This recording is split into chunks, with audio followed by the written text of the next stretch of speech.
I wanted to take a moment to talk about our sponsor, Alt21, the foreign exchange and hedging platform that saves you time and money on cross-border transactions. As a CEO, there are days when my calendar feels like a never-ending cascade of decisions, meetings and problems to solve, days when I can't remember if I've eaten lunch. The last thing I have time to think about is currency exposure.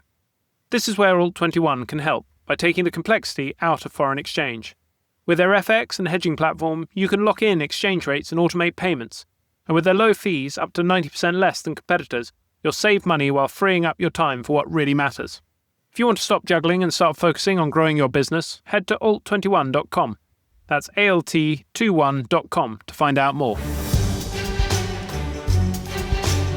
Hello and welcome to Enter the Boardroom with Nurole, the podcast exploring what makes great boards and board members. I'm your host, Oliver Cummings, CEO of Nurole, the board search specialist and market leader bringing science to the art of board hiring. Today's guest, Tessa Clarke, is co-founder and CEO of Olio, a free app that connects users with unwanted food with people living nearby who would like it, as well as allowing them to share household items. Founded in 2015, Olio now has over 8.5 million users across more than 65 countries who have together shared over 125 million meals and 15 million household items. Beyond Olio, Tessa is a member of the Small Business Growth Forum, working alongside the Department of Business and Trade, ambassador at the Better Business Act, and an advisory board member at Stop Ecocide International. She is also a venture partner at Mustard Seed Maize, an early-stage impact fund, and Unreasonable Fellow at Unreasonable, a fund and private network dedicated to supporting entrepreneurs trying to bend history in the right direction. In 2023, Tessa won the Veuve Clicquot Bold Woman Award, the longest-running award for female business leadership. Tessa, a huge welcome, and thank you so much for being here. Great to be with you. So, for those not familiar with the Olio story, can you talk us through a short summary of your journey? So Olio is 10 years old now, and it was born out of a frustration that I had when I was moving country, and the removal men told me I had to throw away all of our uneaten food. I'm a farmer's daughter. Food waste is a crime in my family. So instead of packing my boxes, I instead headed out onto the street with this food, plus my newborn baby and toddler, hoping to find someone to give it to, failed miserably, resorted to cross-border smuggling and thought there had to be a better solution than this. And Olio is an app that essentially exists to tackle the enormous problem of food waste in our homes and local communities. In the UK, we throw away over £20 billion sterling worth of perfectly good food in our homes and communities every single year. And we solve that problem by connecting people with their neighbours so they can give away rather than throw away their spare food and household items. And today we are a community of just over 8 million people. We're a team of just under 60, and we have had over 125 million meals redistributed and 15 million household items too. That is an incredible story. So Tessa, tell me, what have been the three biggest board-level decisions you have got right on that journey? Where we have had the highest quality board conversations has been when we, for example, last year had conversations underway about entering the UAE through potentially a really, really significant commercial partnership. And so we had some really helpful and robust conversations at a board level where our board had so much more experience of these sorts of commercial relationships than we did. So that was incredibly valuable. And our board has also been very valuable when we have been, over the years, we've never actually done it and pulled the trigger on it, but we have had conversations around potentially acquiring other organisations. And again, that's something where, as founders, we haven't had much experience, but our board have seen an awful lot of that. So we've got less sort of board level decisions, but a lot of board level guidance and watch outs. Have there been some particularly hard moments on the journey? Too many to count. And I think that's something that every startup founder can relate to. It just feels like a constant upward slog because you are never growing as quickly as you'd like. You're never having as much impact as fast as you would like. The most grueling moments personally have been when we have been fundraising. Because fundraising for a tech for good, early revenue, female co-founded business has been extremely challenging. I'm thrilled to say we did get through that, and we have raised 5 times, and we've raised over $50 million, but it was absolutely soul destroying and emotionally very sort of hard to go through, because it takes much longer than you would like. It's a massive distraction from the business. You never kind of have certainty until the deal is actually done. And then the point at which the deal is done, you've already sort of already kind of moved on. So it's a very peculiar experience to have to go through, but has been crucial to enabling us to grow and scale the business at the pace that we have. And how have the board helped you with that? One of the most powerful things that the board and indeed existing investors can do is to follow on their investment.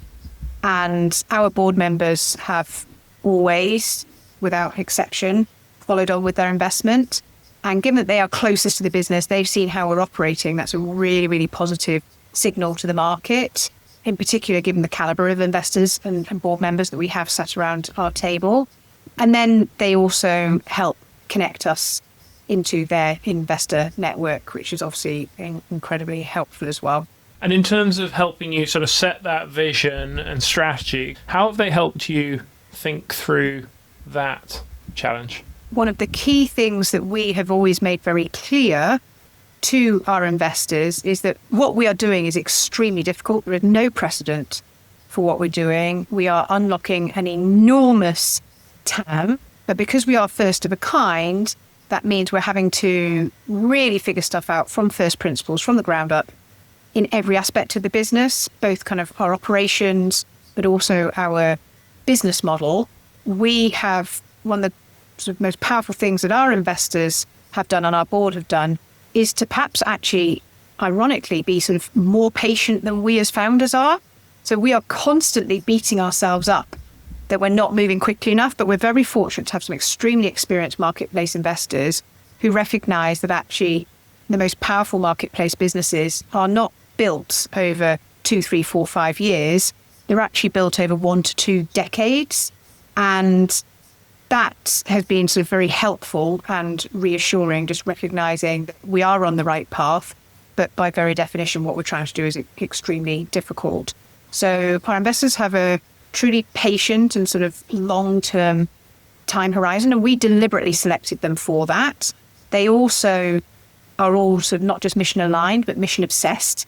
They can see the size of the opportunity here. They know that this problem has to be solved, and they're backing us as a founding team to do precisely that. I'm curious to hear if there's anything you've learnt from your journey to date that a board member listening who perhaps is sitting on a similar board earlier on in that journey might be able to learn from. I think it can be very tempting, and we've certainly had plenty of experience of this, where board members and in particular investors, they're sort of desperate for that silver bullet. So well, if you hire a CPO from Uber, or if you hire a CTO from Airbnb, then suddenly, magically, everything will click into place and you'll have that hockey stick growth that we all want.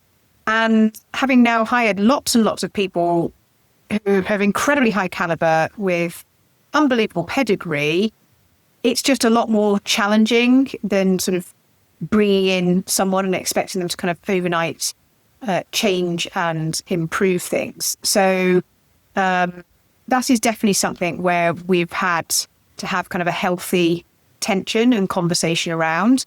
And one of the major learnings, certainly for us, I think back to Sasha and I did our MBAs at Stanford Business School. And I remember one of our closing classes, we were asked, would you rather have an A team in a B market or a B team in an A market? And we were all in our sort of late 20s, bright young things. We're like, it's obvious you need an A team in a B market because the A team will triumph and prevail. A couple of decades later, it's now extremely clear to me that market trumps team every single day of the week. And so it's really, really important, if I were kind of an investor or someone sat on a board, is to perhaps spend slightly less time sort of interrogating the team and the capability of the team, and more time really understanding the dynamics of the marketplace and what's sort of coming down the track, and, how realistic is the regulatory tailwinds that so many of us are hoping for. how realistic is it that is going to emerge in whatever time frame. You remind me of that wonderful Warren Buffett quote of when a management with a reputation for brilliance tackles a business with a reputation for bad economics, it's the reputation of the business that remains intact. Yes, absolutely. So it also actually it resonates for me on another level, because one of the things that I think I've taken from our journey is, I think that the prevailing wisdom is very much along the Angela Duckworth grit line of thinking, which is just keep going. And then sort of, somewhere along the journey I came across the Annie Duke thinking in bets mentality of who's a professional poker player. And, one of the insights that dropped for me from reading her work was that, professional poker players, what they're better at than your average poker player is knowing when to quit. They play fewer hands than anyone else. Yeah. And sets up this sort of, when to quit versus when to grit. And I think when you're sort of faced with these sort of businesses that take a long term as a board member, I think one of the challenges is helping the founders, the CEOs, to know when to grit versus when to quit. And within specific areas, there are sort of sub-themes, and you're trying to find those fast-moving streams. Curious to hear what your experience of that has been. So that really resonates with me. So I would say, in my experience, you need to have endless grit in terms of your focus on your mission and solving the problem that you've set out to solve. And you need to happily quit, a multitude of times on that journey in terms of the particular path or route that you're plotting to get to your end destination.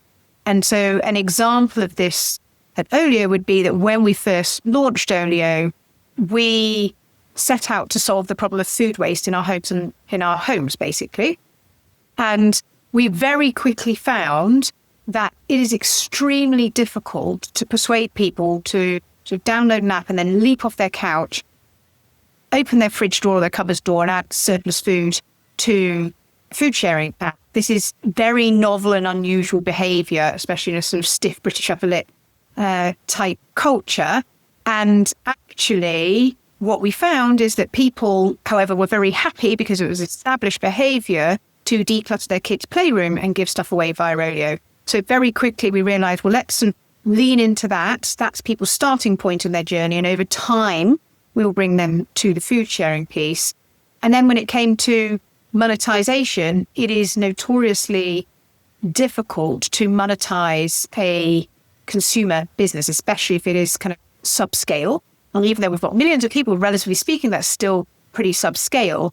And so actually we have, I don't really like the sort of pivot word, but we saw an opportunity. We've doubled down on it in terms of monetizing via the service that we now provide to businesses. So we have over 100,000 volunteers who collect and redistribute surplus food from businesses. So they will go to, say, their local Tesco, pick up all their unsold food, take it home, add it to the Olio app. Within minutes, their neighbours request it. Minutes later, they're popping around and picking it up. And that model essentially enables us to develop our business model. That's how we generate revenue. So instead of businesses paying a waste contractor, they now pay us. And that model also brings high quality supply into our marketplace, which then kickstarts that sort of flywheel of sharing. And so that would be an example of, we had never sort of imagined or foreseen that model when we started off our journey with that mission of solving the problem of food waste. But very quickly, we spotted that opportunity and we've kind of lent into it. And we've done that at multiple points on our journey. So relentless grit for the mission and very happy to quit when tactics or strategies along the way are not working out. That's a wonderful example. And it reminds me of some brilliant advice that a founder gave me when I was wrestling in the early days, saying, how on earth are we going to get to 50 million of turnover? This feels a mile away. And they just said to me, look, don't worry about getting to 50 million of turnover, get to 1. And then when you're at 1, it'll be easier to see how you get to 5. And once you're at 5, it'll be easier to see how you get to 10. Yeah. And that's really borne out for me. And I feel like there's a lesson there for sort of board members on boards, is to try to help your founder CEOs not get too worried about that long distance, because you just can't forecast the future. But what you can do is try and work out what the next stepping stone is. I couldn't agree with you more. So we are super clear on the long-term ambition. So the scale of the ambition and the problem that we want to solve. We're super clear on sort of the short term. And then all that big, long bit of journey in the middle, we have no clarity about, and we don't spend much time at all thinking or worrying about that. And certainly sort of in the earlier days, I guess when we were less confident as founders, and sometimes we would encounter investors who wanted to see a 5-year model, and we just now would just laugh that out of the room. Honestly, even a 3-year model is fairly laughable because we are living in such fast-paced, turbulent times. And, I'm a pro with Excel and Google Sheets. You can make a model say anything you would like it to say. And I think there's far too many people take sort of false comfort from these modeling exercises. And actually, it is about supporting the founders in sort of the nitty-gritty of the here and now. It makes me laugh so much. I came from an investment background originally, so I used to get poor management teams insist on doing these 5-year models, and now I can't do anything out more than about 6 months. And the way I sort of overcome that is, like you, we have that long-term vision, and then we have a framework for how we think it could evolve. Although one of the challenges I find with that is there's still sometimes within the team sometimes a desire for a greater level of crystallization. You have to get people comfortable living with a certain degree of uncertainty. And I think that probably applies to the board as well, and as a lesson for board members. Yeah, I think so. For us, say if I take this year, we've had a very clear strategy this year, which is that we're sort of doubling down on a B2B one-stop shop proposition. And everybody knows that, next year we'll figure out sort of what the next iteration of that or what the next sort of area of focus needs to be. And it's very clear how that contributes to the flywheel that we are incubating. So that level of sort of vision at a 1-year timeframe, I think, is very helpful for the team. You're right, they can't live literally sort of week to week, but I think increasingly employees know, certainly in kind of early stage startups, there's a very different kettle of fish if you're talking about a large corporate. And I sort of had an almost 20-year career in large corporates beforehand, so I know that they're very, very different beasts. And I say actually that's probably one of the big watch outs for board members is if you have been a board member on a large corporate, please do not expect to kind of show up in the same way on a board for an early stage venture. They're just totally different beasts. You remind me of, I think it was Patrick Dunn in episode 12, who talked about the way planning has changed to being more of this, instead of, you have a map and you work out your route, that it's much more a sat nav that updates in real time as you reach each waypoint, depending on what traffic you incur. Yes, and that's how Sasha and I have always run the business. And it's really funny, kind of in the very, very early days, it was very bizarre, but we felt like we were almost on this sort of 3-week cycle. I don't know why, but every sort of 3 weeks, we would find ourselves just intuitively checking in with each other and having to tweak things, adjust things. And as the business has grown bigger, that's probably grown out to more like a sort of 3-monthly cycle, although sometimes, we sort of data trumps everything. So we run our business in a kind of zero ego manner. So we might well have a fairly strong hypothesis about something, but if the data comes in and shows that we're wrong, we are happy to abandon that position and double down on what the update is telling us. You had an all-female board for a period of time, I think, I'm right in understanding. How did that, I'm curious to hear how that changed the dynamics of the board compared to your experience of mixed gender boards. Yeah, so I'd had quite a bit of experience of, well, we say mixed gender, but actually predominantly male boards in my corporate career. And then, yes, the first board at Olio was myself, Sasha, and then 2 female investors. And it was incredibly refreshing because there was no ego, there was no posturing, no grandstanding, no combativeness. It was just deeply pragmatic, sleeves rolled up, bright, insightful people challenging us in an incredibly supportive way. And it did make me smile because then when we knew that we needed to get a non-exec, or we wanted to have a non-exec as quickly as possible, because Sasha and I felt that it was really important to have that other founder voice sat around the table. And we thought, wow, we need to go and make sure that he is male so that we have a diverse board. So that made me smile. It was wonderful. And I'd say that kind of foundation set the tone for the type of board dynamic that we have very successfully retained to today, where our board is now fully mixed gender, but it has maintained that really constructive, low ego environment. Too many board careers stall quietly. The skills that landed your first role may not be enough for the next, particularly if you want to move into a new sector. Without expert help to sharpen your board value, stay current on emerging issues, and open doors to stronger roles, it's easy to plateau. Nurole Plus helps you stay in control of your board career. Find out more at plus.nurole.com.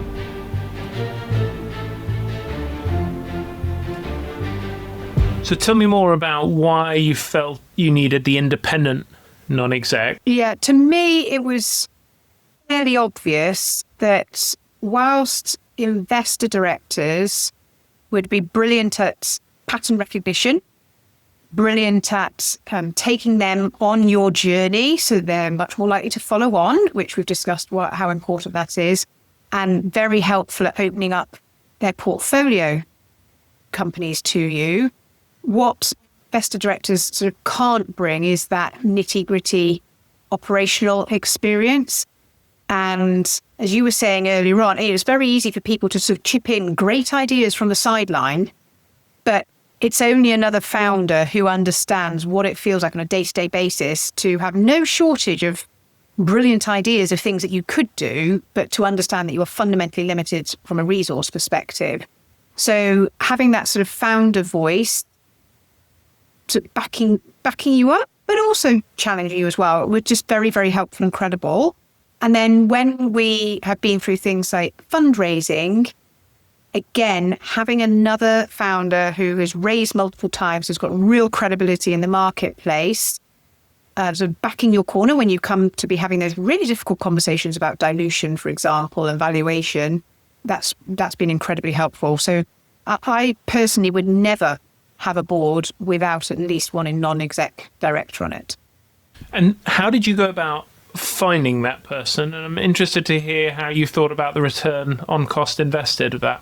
Well, I was very fortunate. I had been invited to an event in Paris. It was called France Digital, I think it was.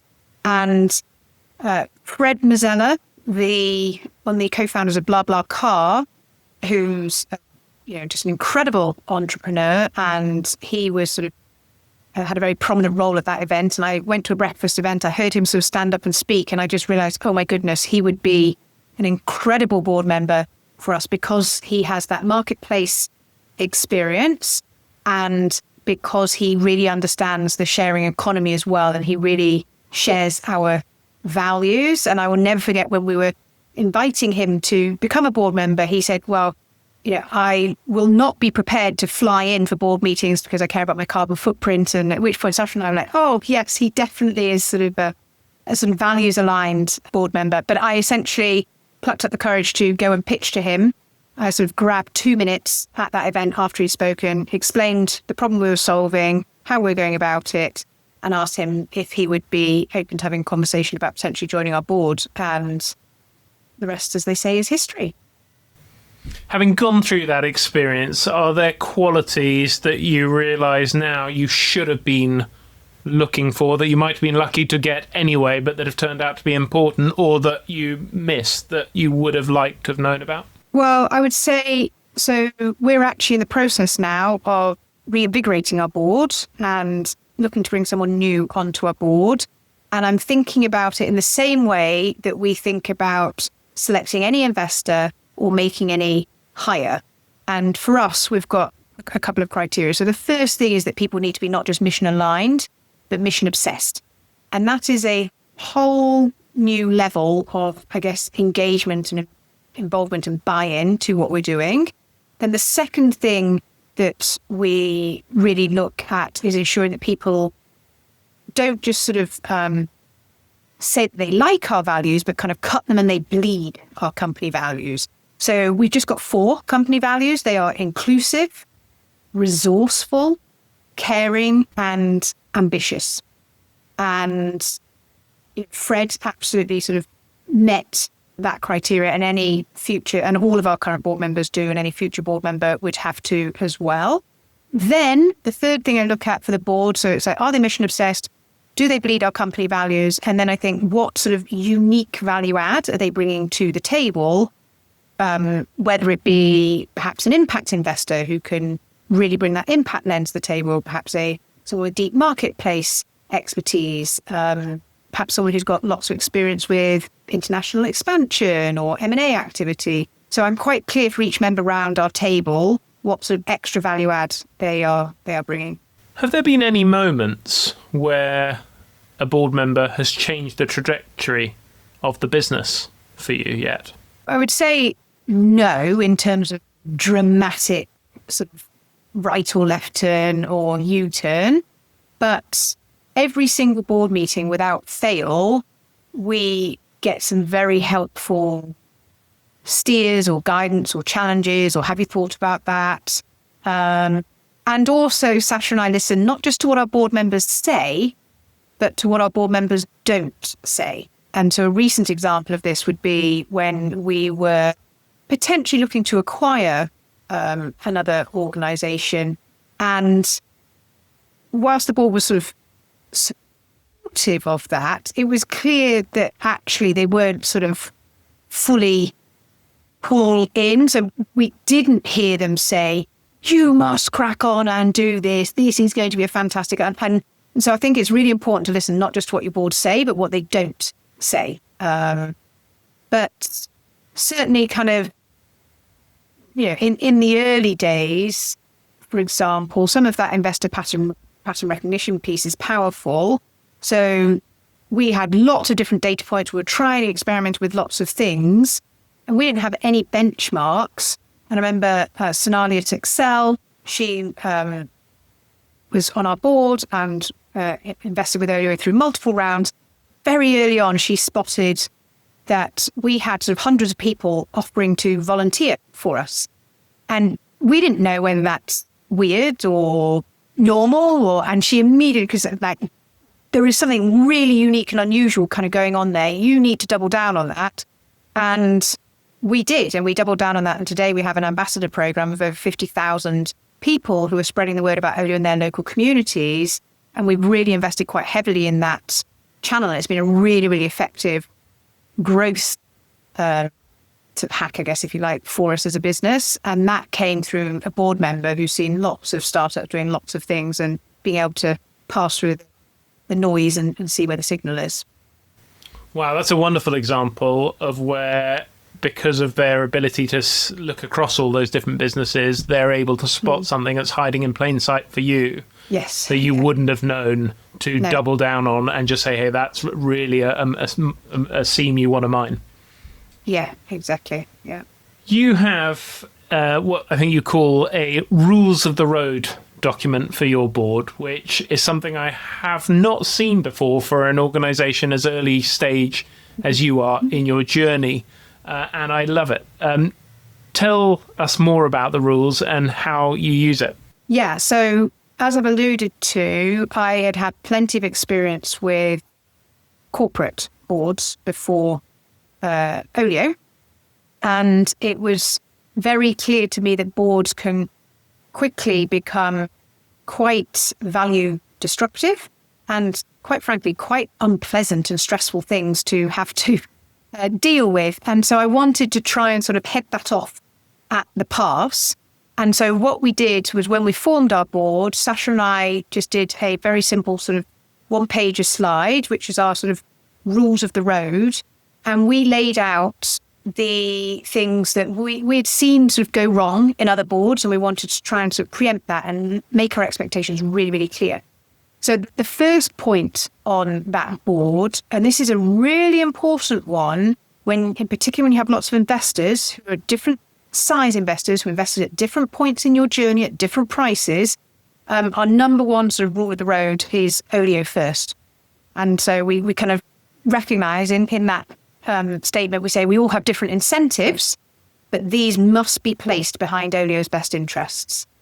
So that was a really sort of statement of intent. We've then sort of got some, I sort of feel like you shouldn't have to say this, but unfortunately kind of you do, which is it is your responsibility to come to this meeting fully prepared. We commit that we will send you board materials at least 48 hours in advance, but actually in practice, we try and get them kind of 5 days out in advance. So there is no excuse for board members not showing up, having read all the pre-read and being fully prepared. Then kind of strict no phones policy. So I will never forget being part of a board that had lots of people in it, and half the people were on their phones the whole time. It just genuinely shocked me. We then, another thing that we really try and avoid is boards can have a tendency to sort of chip in lots of great ideas. And you need a way as a founder to be able to elegantly receive those ideas, pass through them and park the ones that really are sort of not right or not for now. And so we do have a point on that slide, which is about the importance of sort of remaining on track. And we ask our board members to avoid the temptation to kind of sidetrack the team with non-agenda suggestions. And we tell them up front that we will ruthlessly park suggestions if they're not for now.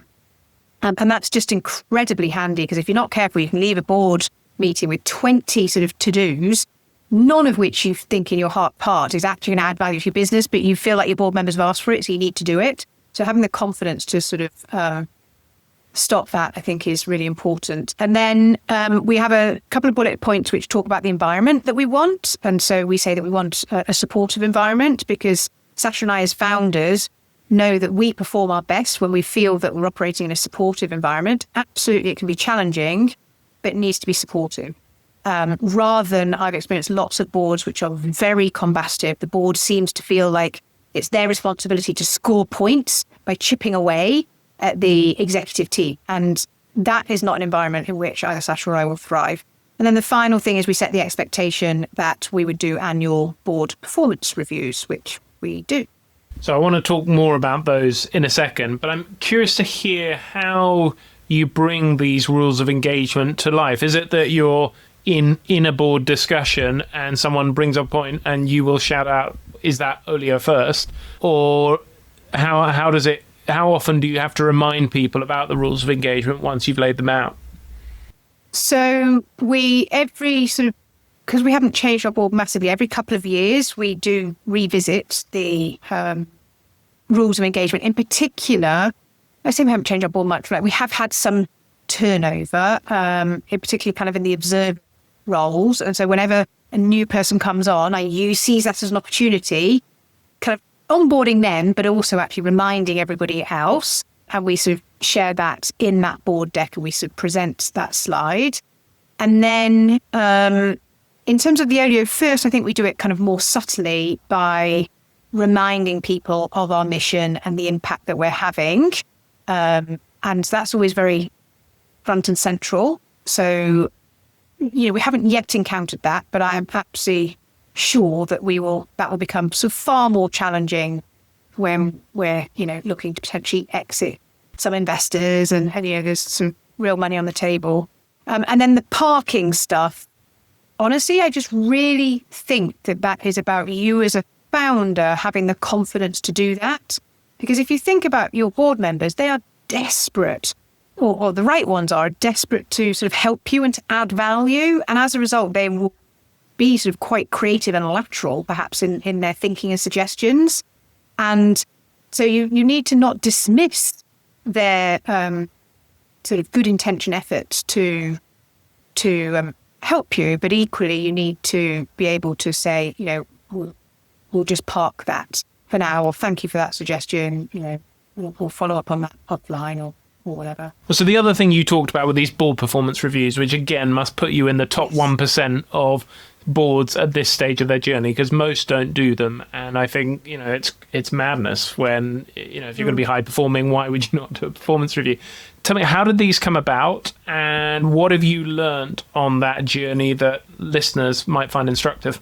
So given how powerful boards can be, both positively and negatively, and I think that's the other thing I guess I'd say to any early startup founders and even kind of early scale-up founders, having spoken to lots of other founders about boards, and I hate to say this out loud, but the vast majority of boards, from what I can gather, are value destroying, or they're certainly energy destroying for founders. So if your board is not doing that, then that's immediately winning. If your board is actually kind of adding value, then you're kind of in unicorn status. And I think that's important to share, because otherwise it can be too easy to kind of beat yourself up if perhaps your board isn't in unicorn status. But seriously, if they're not destroying value, then you're already winning.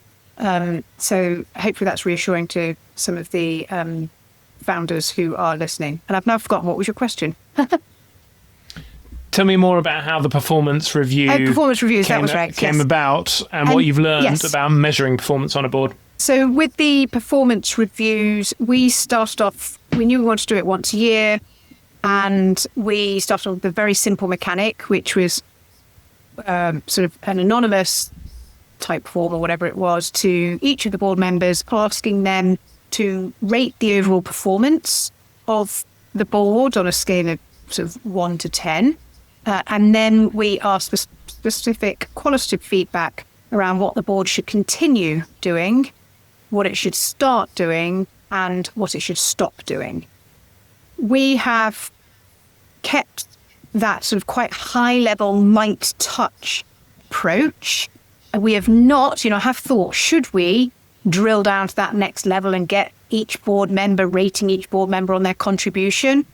Honestly, right now, I just think that would create some weird sort of perverse incentives. I just don't think we're operating at that level to require that right now. And also, it's kind of obvious to us as founders. We can see who is contributing in which way, and we don't really need a performance feedback mechanic to do that. But we do then share the results of the performance review back to the board, and with sort of actions attached to that.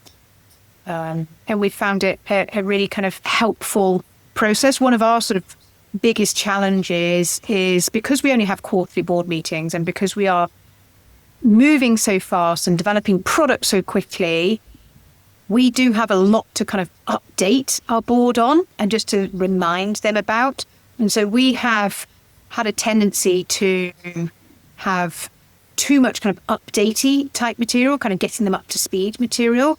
And so actually, and we got feedback that the board would enjoy sort of more discussion. So in our last board meeting, we did something kind of really radical for us. We had no presentation of slides at all. We just sent out pre-read, and then we just had a conversation. And given where we were at the last board meeting and sort of the issues we were grappling with, that was perfect. And that, for me, was a real learning that, oh, yes, I shouldn't assume that my board format or approach is sort of set in concrete and it's got to be identical every single time. We should flex this according to how we need to use it. And that, again, was actually sort of quite empowering. And then you can sort of signpost to the board members, right, this is going to be, discussion heavy board meeting. This is more of an update light. And also something we always do actually have at the beginning of our board decks is sort of what we want out of today. And so we're quite clear if we need input on this, and this, or we need to collectively decide on this, or we're just updating you and any watch outs or comps or anything like that. So having a single slide just saying what do we want out of today is quite a valuable sort of thing to do as well. Helps focus your mind.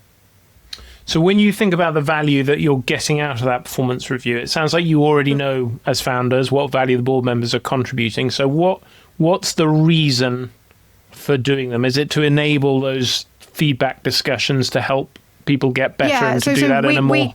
The performance, again, sort of, Sasha and I only have we have a sample of one, which is our own board, whereas all of our board members are on multiple other boards. So they are able to compare and contrast in a way that we're not.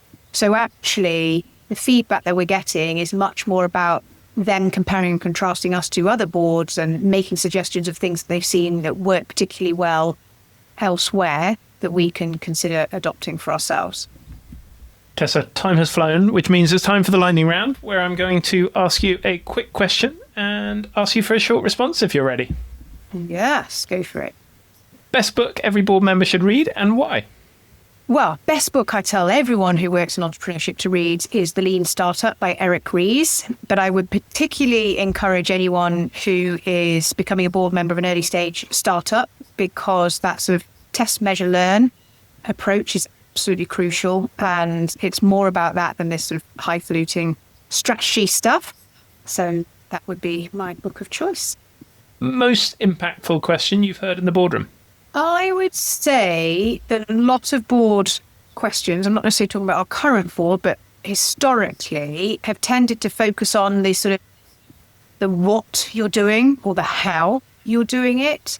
And actually, I think the most powerful question is the why. Why are you doing? And that's where you get into the quality of the thinking, the rationale, whether you've got the data or not, where the gaps might be. Boardroom behaviour that irritates you most? Just throwing out just unthought through crazy ideas and expecting you to take it seriously and sort of follow it through, when as a founder operator you've got lots of other priorities you need to be working on. The last thing you need is sort of a distraction from a board member. Most valuable board ritual? Getting the board together in real life to have a dinner. And that does sort of two real things. One, it just helps you build that chemistry and that connection, that interpersonal relationship. But two, I found it's a great opportunity for me to understand more about what's happening in their world and their businesses. And in particular, if they're investors, that is going to sort of directly impact me at some point in time. And so, because obviously the board meetings is all about Olio. And so the dinner is the great opportunity to learn more about that.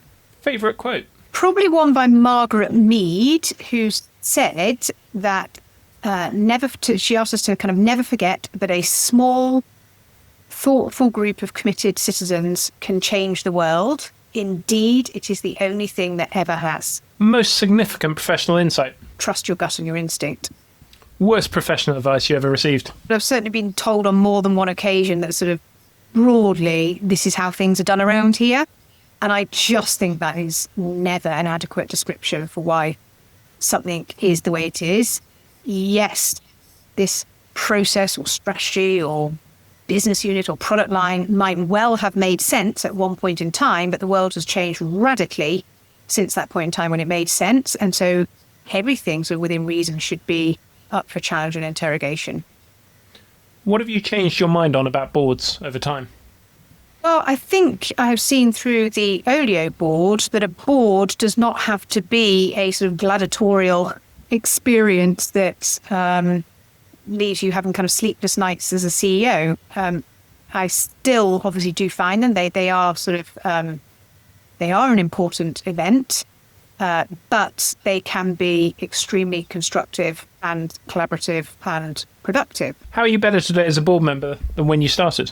As a CEO, I'm certainly more sort of relaxed, which then, and I feel more empowered, which means I'm actually more focused on making sure that we get the value that we need out of the board. So rather than sort of worrying about how things should be done, I do think about how do we need this to be done so that we can get maximum value. And I think the more comfort and confidence you get as a CEO that actually the board is there to serve you rather than to kind of necessarily be judging you constantly, that flipping mindset means that your board can become a lot more valuable, and it moves your board meetings from, if you're going in with this sort of, they're my boss, they can fire me, this is a judgment, it turns into a bit of a dog and pony show. Whereas actually if you think they're here to serve me and to help accelerate the performance of the business, I think you just approach it with a very different attitude and mindset. Finally, 3 things our listeners should take away from this episode if they take away nothing else. I'd say only form the board when you are ready, and there is no perfect time, it's up to you. I would say it is well worth investing in creating your rules of the road and your rules of engagement. And then the thing I would say, something incredibly valuable that we did last time we raised, is we put into our document, our investment agreement, that if an investor's equity stake dropped below a certain percentage, they were no longer immediately entitled to a board seat. Because I think with board members, they need to be the opposite. You know that campaign saying sort of a dog is for life, not just for Christmas? I think board members need to be the other way around. It's like they're just for Christmas, not for life. And if you're not careful, you can go around sort of acquiring board members like trump cards, because each time you fundraise, someone else wants to come onto your board.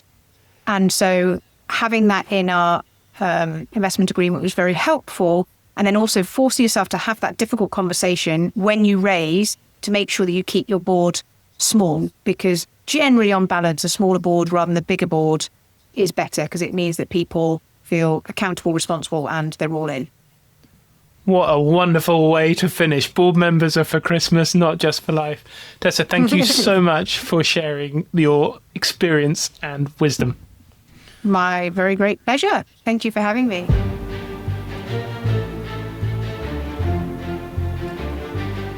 If you're serious about avoiding the quiet plateau that catches so many board careers, Nurole Plus gives you personal expert support to sharpen your positioning and open up more ambitious roles. Get 10% off your membership at plus.nurole.com. Apply the code ENTER at checkout.